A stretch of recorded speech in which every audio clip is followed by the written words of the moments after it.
Padahal koalisi itu adalah kejahatan politik loh. Makanya saya bilang tadi di Indonesia tidak ada koalisi itu. Yang ada persekongkolan jahat, yang ada permufakatan jahat. Teori politiknya tidak begitu koalisi, Pak. Mas ada koalisi dilakukan sebelum pemilu. Itu bagi-bagi kekuasaan namanya itu. Bahwa kami bukan rezim lama. Kami bukan bagian daripada kelanjutan rezimnya Jokowi. Kalau tidak, Anda tidak bisa itu. Terlalu berat. Kejahatan dilakukan oleh Jokowi itu sangat berat. Semakin dibuka, semakin terbuka, semakin Anda tidak mau mengakui itu.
Jadi kalau ukuran saya sebagai akademisi di bidang ilmu politik, saya hanya cukup mengamati orang-orang pintar itu, ditarik nak masuk di istana itu.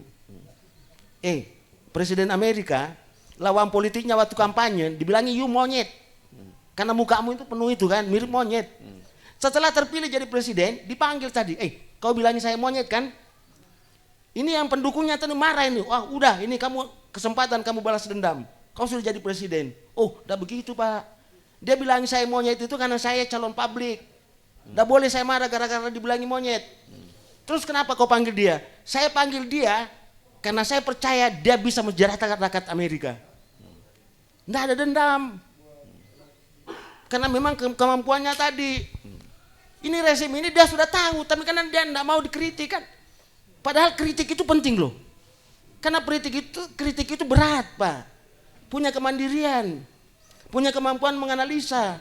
Tapi Pak Prabowo udah ngaku kok, katanya kalau malam-malam suka nonton podcast kritis kata Pak Prabowo gitu. Nah itu nanti di ujung saya berikan resep. Oke. Sebab kalau dia tidak lakukan dua hal ini, hampir pasti Prabowo jatuh. Oke. Nah menarik ini. Ini prediksi tapi saya simpan di akhir dulu ya. Oh, di akhir. Jadi sumber daya manusia tidak itu aja, apalagi sumber daya alam. Tambang di mana? Ya hilirisasi, artinya apa? Penderitaannya ada di hilir. Untungnya ada di mana? Untungnya ada di negara lain. Apakah itu program hilirisasi itu? Tidak ada, tambang itu mensengsarakan rakyat itu. Nanti selesai itu bencana yang muncul itu.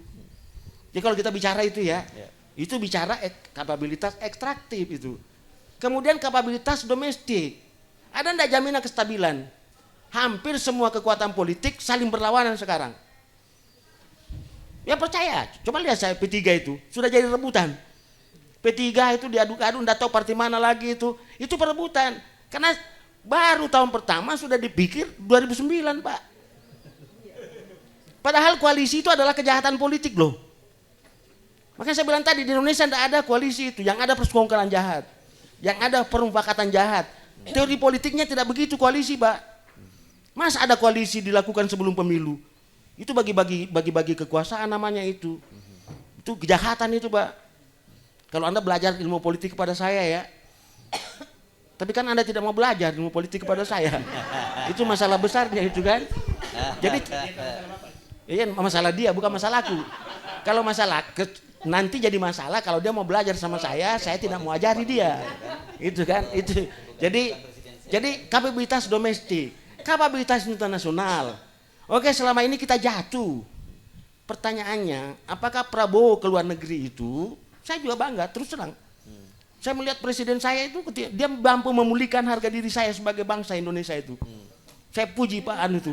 Cuma satu pertanyaan saya sebagai akademisi. Itu diplomasi. Itu bukan internasional. Itu ada kepentingan nasional. Mampu enggak memenangkan kepentingan nasional kita? Kalau tidak mampu memenangkan kepentingan nasional, tidak ada gunanya. Kita kalah dalam diplomasi. Meskipun kita berpelukan jabat tangan itu apa atau apa, jangan-jangan kita cuma diberikan karpet untuk disuap, dirayu dan sebagainya. Jangan-jangan.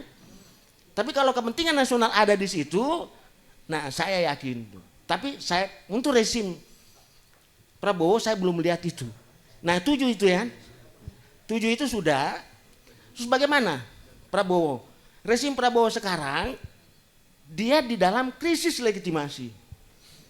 Betul itu.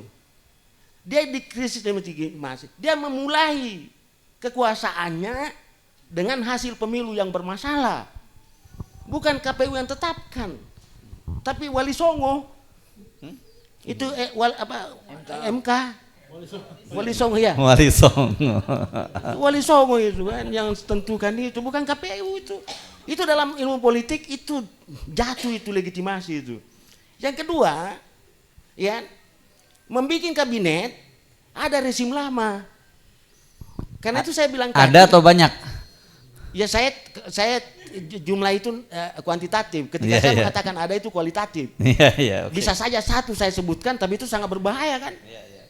Nah karena itu saya bilang dia ada rezim lama. Karena itu saya persingkat, ya saya persingkat, nanti saya ditegur Bang Hersu. Ini masalah waktu.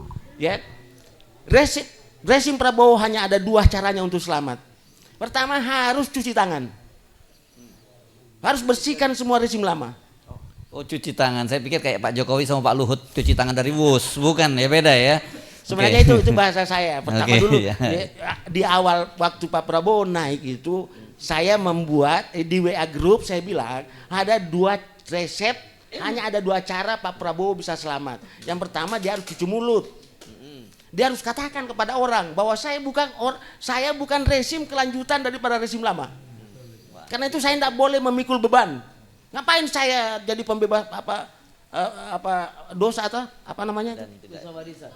Iya, dosa mengampuni apa? Kau yang berbuat dosa baru saya yang tebus gitu, penebus. Enak aja itu kan. Pokoknya tanggulangi dosamu itu kan. Seharusnya begitu itu kan. Jadi Prabowo harus cuci mulut. Saya katakan tadi cuci tangan.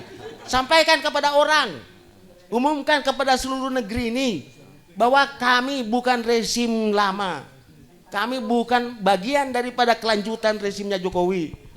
Kalau tidak, Anda tidak bisa itu. Terlalu berat. Kejahatan dilakukan oleh Jokowi itu sangat berat. Semakin dibuka, semakin terbuka, semakin Anda tidak mau mengakui itu. Tidak mau. Pasti terjadi itu. Karena itu saya minta lakukan cuci mulut. Yang kedua, ini di WA Group ya. Kalau sekarang saya ganti cuci kaki. Tapi dulu saya bilang cuci darah.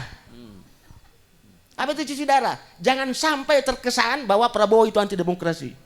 Karena itu salah satu kehebatannya Prabowo kemarin, dia tidak menetapkan darurat militer, darurat sipil. Seandainya darurat sipil saja hancur dia. Kenapa? Karena gerakan pro demokrasi dan yang lain-lain mengincar itu. Ingin buktikan bahwa Prabowo itu anti demokrasi. Dia pro kekerasan. Dia melibatkan kekerasan koersi dalam menangani aspirasi itu. Itu yang mau dipancing ke arah sana. Dan alhamdulillah saya melihat Prabowo ini bersyukur saya lihat karena dia mampu mencegah itu. Karena menurut informasi di rezimnya sendiri ada yang mengusulkan itu. Saya bilang di luar, jangan itu usulan gila itu. Kecuali kalau mau gali kuburnya sendiri silakan. Itu keberhasilannya untuk Pak Prabowo itu. Dia tidak, dan dia menyampaikan kepada publik, silakan sampaikan aspirasinya itu kan. Itu luar biasa itu. Nah, disinilah posisinya kesulitannya Pak Prabowo karena dia harus cuci mulut dan cuci darah. Iya kan? Ya kan? Nah, sementara di dalam tubuh rezimnya tadi itu ada oposisi. Yaitu tadi bagian daripada rezimnya Jokowi. Yang selalu dituntut, bersihkan itu. Nah, karena itu Bang Hersu saya mau tutup gini. Ini prediksi saya ya. Tahun pertama itu masa pemakmuman. Kita maklum. Sudah lewat nih ya. Ya, 1 tahun. Masa kedua, kalau Prabowo tidak berhasil melakukan dua tadi yang saya resepkan, sudah muncul kemarahan. Dan ingat, yang marah itu adalah termasuk pendukungnya. Karena pendukungnya inilah yang sebenarnya yang marah terhadap yang kotor-kotor tadi itu, beban itu, seperti Bang Said Didu. 24 karat. 24 karat. Pendukung 24 karat. Sebagai besar di sini. Dia bukan penjilat. 2014 2019 ya. Nah, yang saya mau bilang gini, ini kan salah satu penyakitnya ini, rezim itu kalau berkuasa, temannya yang loyal tidak dipanggil, Pak. Penjilat yang panggil. Iya, akibatnya dia tidak bisa jamin dia kekuasaannya, itu bahayanya itu. Padahal ada dalil yang kuat. Ketika orang-orang baik berkumpul, maka orang-orang buruk bepergian. Jadi ketika orang-orang buruk berkumpul, maka orang-orang baik bepergian. Tinggal memilih itu tadi. Nah kan penilaian saya ini kan manusia merdeka ini orang baik. Kenapa tidak dipanggil bersihkan itu? Kalau saya pemimpin rezim, saya panggil, Bang Said Didu, ngapain kau ngomong di luar? Ya kan? Bantu saya di sini, sikat habis itu. Gitu Pak. Selesai itu. Kujadikan postur. Jadi maksudnya gini, itu Rousseau mengatakan begini, saya menulis risalah ini karena saya bukan pejabat. Kalau saya pejabat, hanya ada dua yang saya lakukan. Saya sikat habis itu, saya melakukan itu, atau saya diam. Nah ini sekarang terlalu banyak omong-omong Pak. Habis banyak ngomong-ngomong, menulis lagi. Ada menteri menulis di Kompas Pak. Saya tidak bisa bayangkan itu. Apa waktunya itu? Ngapain kamu menulis di Kompas? Udah banyak orang pinter itu kan. Iya kan? Lakukan saja apa yang kau lakukan itu. Kira-kira gitu ya. Karena itu tahun kedua itu sudah mulai. Artinya 2026. 27 itu kesempatan terakhir dikasih Prabowo. 28 tidak ada lagi kesempatan. Karena tahun 2028 itu masa di mana tidak ada lagi loyalitas kekuasaan. Mereka akan mencari perahu, tempat di mana mereka untuk menjamin kelangsungan berikutnya itu. Saya pastikan itu. Dan kalau Pak Prabowo tidak bisa memenangkan 2026, 27, 28 simpati, hampir pasti kalau dia masuk 2029 dia kalah telak. Catat aja omongan saya ini. Yes, ya. Oke kita catat hari ini ya. Ya, kira-kira gitu ya. Kalau dia mau masuk itu kalah telak itu. Tapi kalau dia mampu menginvestasikan di sini tahun 2026, 27, 2 tahun itu saja, tambah lagi 28, udah selesai. Syaratnya cuci mulut, cuci tangan, cuci kaki. Ya cuci darah. Cuci mulut, cuci kaki itu Bang Hirsu kan panggil aja semua. Apa susahnya ini? Bang Repli, kalau saya ya, ngapain biarkan ini semua? Saya panggil tadi, kan contoh Presiden Amerika kan, dibilangi monyet.